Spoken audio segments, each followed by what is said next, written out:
उद्योजक संतोष लड्डांच्या बंगल्यावरील दरोडा प्रकरणी लड्डांच्या मित्रांनीच घात केल्याचं समोर आलेलं आहे। बाळासाहेब इंगोलेनं दरोडेखोरांना या संदर्भातली माहिती दिली। संभाजीनगर पोलिसांनी आणखी 4 जणांना अटक केली आहे। दरोडा प्रकरणी आतापर्यंत 10 जण अटकेत आहेत।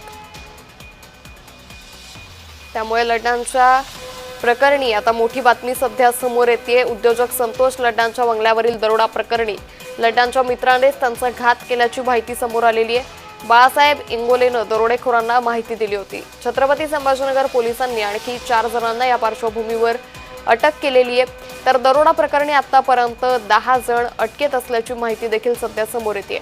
एकंदरीतच हे प्रकरण संभाजीनगरमध्ये चांगलंच गाजलं आणि आता याच प्रकरणी मोठी अपडेट समोर आल्याचं पाहायला मिळतंय। उद्योजक संतोष लड्डांच्या बंगल्यावरील दरोडा प्रकरणी लड्डांच्या मित्रांनीच घात केल्याचं समोर आलेलं आहे। तर बाळासाहेब इंगोलेनं दरोडेखोरांना माहिती दिल्याची माहिती सध्या समोर आलेली आहे। या दरोडा प्रकरणी आतापर्यंत 10 जणांना अटक करण्यात आलेली आहे। आता यापुढची त्यांच्यावरची कारवाई कशा पद्धतीने होणार हे पाहणं अतिशय महत्त्वाचं ठरणार आहे। त्यामुळे एकंदरीतच लड्डांच्या मित्रांनीच त्यांचा घात केल्याची माहिती समोर येते। तर मोठ्या रक्कम यावेळी या दरोड्यात लंपास करण्यात आली। सोनं चांदी ही देखील लंपास करण्यात आली होती। या प्रकरणी आता बाळासाहेब इंगोलेनं दरोडेखोरांना या सगळ्या प्रकरणाची माहिती दिली असं सध्या समजतंय। आता या प्रकरणी पुढची कारवाई कशा पद्धतीने होते हे पाहणं महत्त्वाचं ठरेल।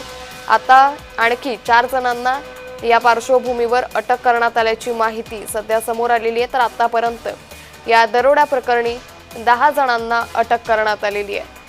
तर बाळासाहेब इंगोलेनं दरोडेखोरांना या संदर्भातली माहिती दिली होती। त्यानंतर या ठिकाणी दरोडा टाकण्यात आला आणि आता या 4 जणांना अटक करण्यात आलेली। या संदर्भात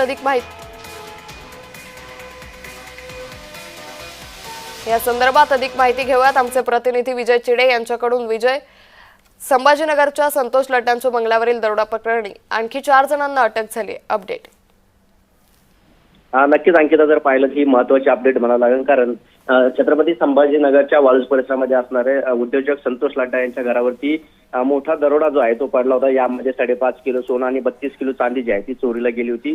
मात्र या दरोड्या प्रकरणी 5 आरोपींना जे आहे ते पोलिसांनी यापूर्वीच अटक केलं होतं। त्यांना शहरमधून आता पुन्हा एकदा काही जणांची नावं जी आहेत ते समोर आली। यामध्ये जर पाहिलं तर बाळासाहेब चंद्रकांत इंगोले हा जो आहे तो संतोष लड्डा यांचा जवळचा मित्र होता, बालपणीचा मित्र जो आहे तो होता। त्यांनीच ही संपूर्ण माहिती जी आहे ती बाहेर पुरवली होती। त्यानंतर या प्रकरणी आज 4 जणांना जे आहे ते पोलिसांनी ताब्यात देखील घेतलेलं आहे। तर रात्री सुद्धा 1 जणांना ताब्यात घेतलेलं आहे। या प्रकरणी आता एकूण 10 आरोपी जे आहेत ते आता अटक झालेले आहे आणि ही मोठी चोरी जी आहे ती झाली होती। त्यामुळे या प्रकरणी मोठी अपडेट ही म्हणावं लागेल, कारण संतोष लड्डा यांच्या जवळच्याच मित्राने जो आहे तो त्यांचा घात केल्याच्या माहिती जी आहे ती समोर आलेली आहे। कारण जो चंद्रकांत बाळासाहेब इंगोले जो आहे तो निश्चित संतोष लड्डा यांचा जवळचा मित्र होता आणि त्यामुळे त्याला संपूर्ण माहिती जी आहे ती लड्डा यांच्या प्रकरणी होती किती निश्चित। त्यामुळे एकंदरीतच मित्रांनाच घात केल्याची माहिती आता समोर आल्याचं पाहायला मिळते। या संदर्भातले अपडेट आम्ही तुमच्याकडून घेऊ। तुर्तास धन्यवाद विजय, आपण दिलेल्या सविस्तर माहितीसाठी।